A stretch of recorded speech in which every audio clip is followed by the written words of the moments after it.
off air, we were talking about the 83 NFL draft, and you have guys like John Elway, Dan Marino, Jim Kelly, Ken O'Brien, Tony Eason, and Todd Blackledge, quarterback-wise, come out in the first round of that, but Jim Kelly goes to the USFL, right? But still, you got drafted in the first round by the Bills. There are moments in Elway and Marino's career where they hit these lulls in their early 30s where they weren't playing that well. And Jim Kelly came into the league not playing well at all. The Bills took some serious lumps when he came in. It took a while for them to get good, but people saw it through with them.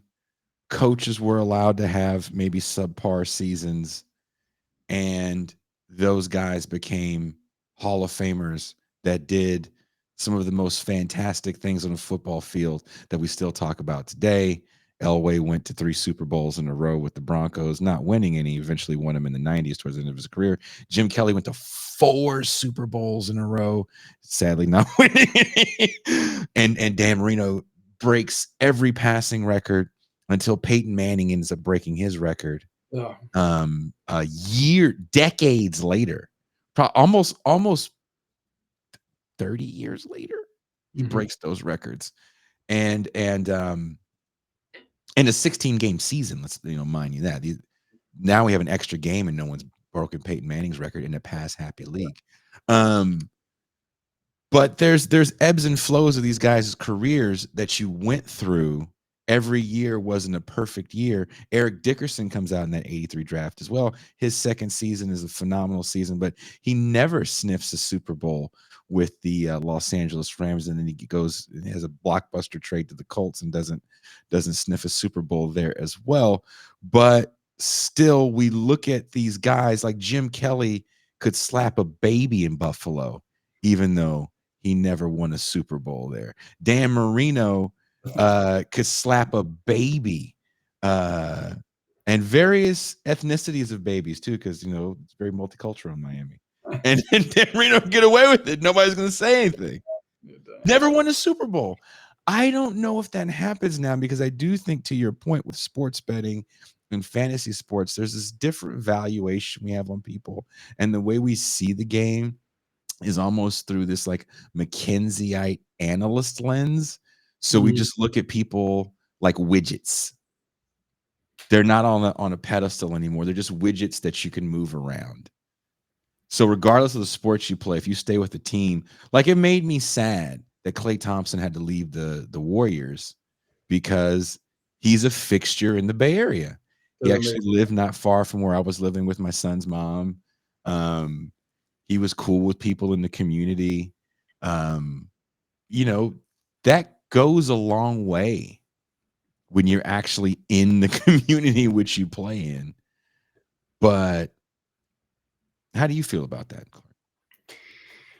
You made me think of how I used to have card books. Like this, every page was a team. I follow the NBA. So I got Lakers on one, I got the Sixers.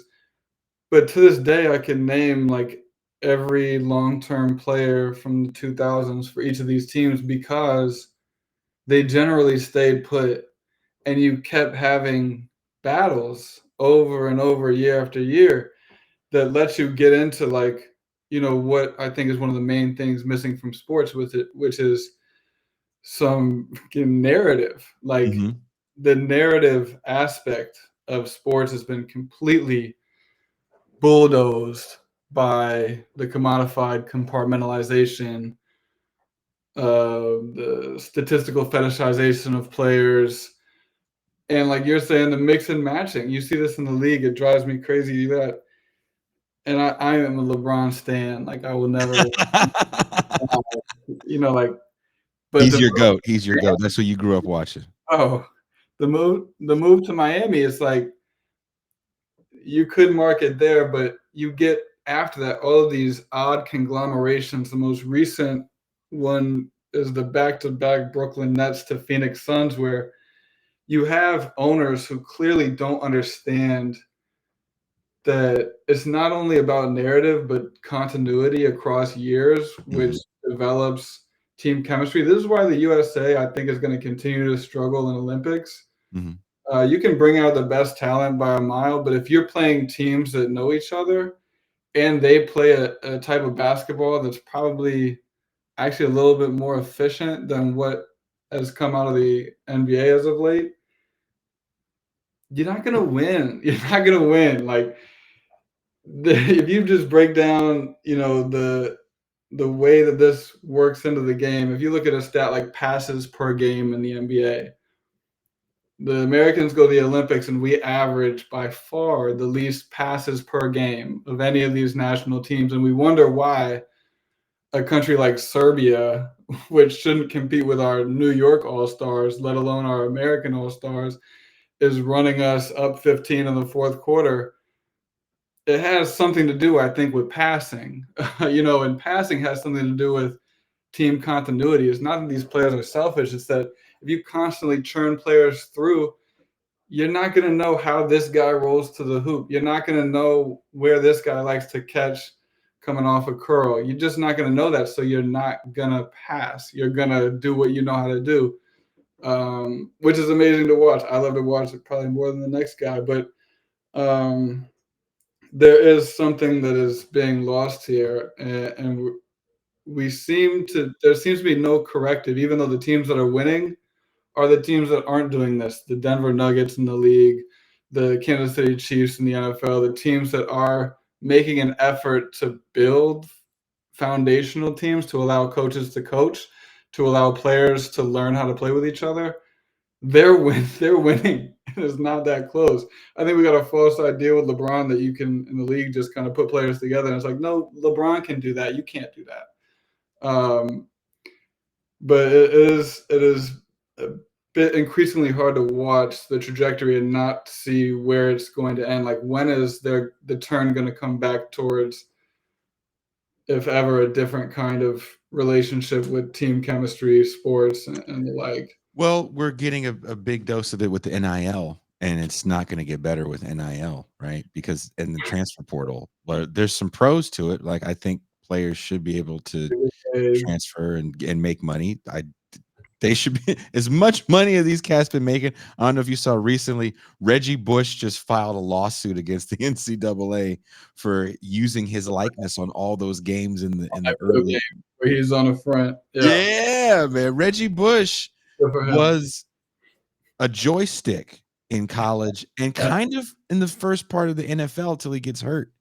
I loved watching that guy play, and he unceremoniously got his career ended on bad turf. He did sue the league, and I believe he won a very large settlement. I hope he keeps getting off the field then like this. Well, he got his Heisman back. Like, he's on this kind of legal tear to right certain wrongs, and the legal team is like, look, if you took this cat's Heisman away for literally doing what's legal now, you got to give it back to him. Yeah. So he got his. That's why he's in these new Heisman House commercials and all this other stuff. But yeah, I noticed that.